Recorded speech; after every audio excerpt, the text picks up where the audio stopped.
A lot has been going on with the WNBA lately. I have not been able to cover as much as I would have liked because real life work is sadly getting in the way. If you want to help out with that, by the way, quick favor, like, comment, subscribe. You know the drill. Share. Apparently, there's a share, there's a hype, there's a notification bell, all this great stuff. But man, we gotta react a little bit to something Clay Travis said that I find really interesting and something that the WNBA needs to step back and understand as well, because I have this feeling based on everything that they do that they simply are not getting it through their thick heads how important Caitlin Clark is to everything they have gotten these past couple of years. Well, Clay, what percentage of her team's revenue would you guess that Clark and Cunningham bring in? It's got to be significant, correct? Yeah, 90%. Look, I've said it before, Laura. I'll say it on this show. I think Caitlin Clark should leave the WNBA and start her own league, a league that would pursue basketball excellence no matter what your race or your gender was. I mean this.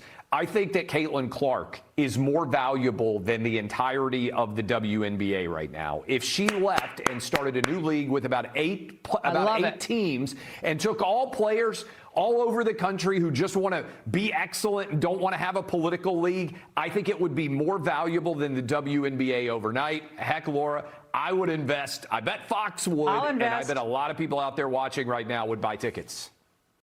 100%, by the way. I think that is what the WNBA does not understand. Caitlin Clark, y'all may hate hearing it, and we keep repeating it, but we keep repeating it, don't seem to be getting the message. Caitlin Clark is the WNBA.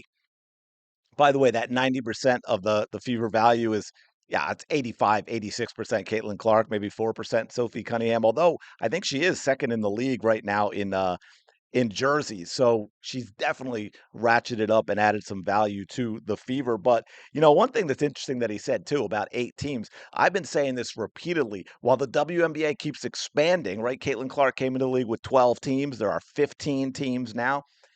There's enough talent for about 6. I'll give you 8 if you want 8.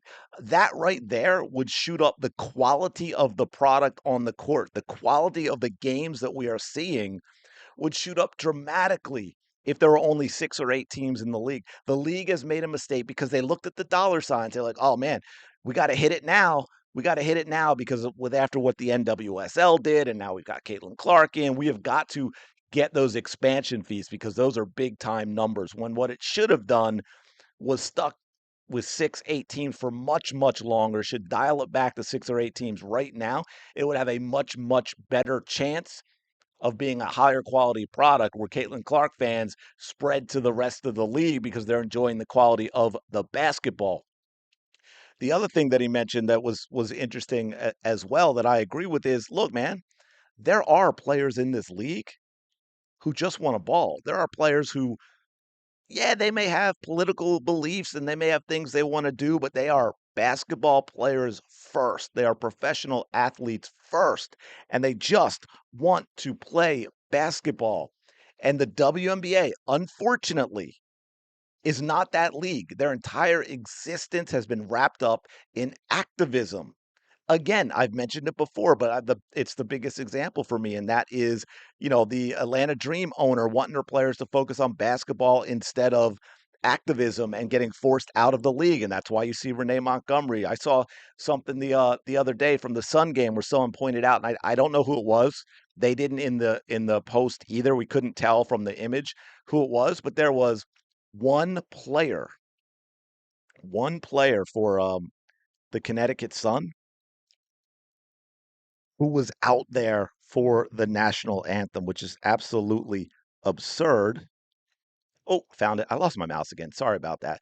But yeah, clean it up, man. Stop the activism. Stop the victimhood. Stop making everything about race the way Angel Reese just did. Stop making everything. I mean, that USA Today article, the more I think about it, the more disgusted I get. By the way, just as an update on that real quick, I think the USA Today account, which has hundreds of thousands of followers, right? They posted out that article. I think they have like 2,000 likes It's been viewed millions of times, the post, not necessarily the article. And I commented under it, and I'm rolling in on 10,000 likes. Like absolutely destroyed, wrecked, embarrassed their opening because you know what? Guess what, WNBA? You were in the minority on almost every single thing you whine about. And that article bringing in Emmett Till saying how these players are in danger because Caitlin Clark argues with officials is it's revolting. Absolutely revolting. Oh, I'd totally invest. And I think a lot of African American players would join that league because they want to play with the best of the best. And there are all these, right? And the malcontents out there, the racial arsonists who want to burn it all down, they're going to be left behind. I want to bring up what Sophie Cunningham risked by speaking truth to power on the trans issue. Let's watch what she said. I said what I said. I think it's kind of common sense. And I think I'll always believe in that. I think it's really important to protect children, and that's little girls who are also involved in that category. And so I stand on what I said, and I always believe that. Clay, again, that's a courageous stance. They're talking about it's courageous for, black lesbian athletes to say this or that. But I think it's courageous to say what she said, sadly, just to stand up for women in sports. Yeah, and it goes directly to what she does for a living. She's the anti-Megan Rapinoe. She's saying to all the little girls out there, you can grow up and be me, and you need to be protected from men in your locker room and boys trying to play your sport and take your spot. And I encourage everybody out there to support Sophie Cunningham. I love when she was grilled about this by the reporters covering the WNBA. She said, I said what I said. That was the first quote that she gave when they asked her whether she was going to stand behind it. And look, this is basic common sense. And this is important, Laura. She's speaking for the 80 or 90%, maybe even higher than that, of sports fans who believe the best man or the best woman should win, not the best man pretending to be a woman. The sports media is trying to pretend she's controversial. The reality is she's just sharing basic common sense that almost every sports fan agrees with. 100%, man. It's wild to think that Stephanie White, Sophie Cunningham, this girl is actually risking her career by standing on the common sense that males should not play in female sports. Right? The WNBA is the Women's National Basketball Association. Now I know all those weirdos like that, like to go out there and say the MNBA, as if they think they're hurting feelings with that. But it's not the MNBA.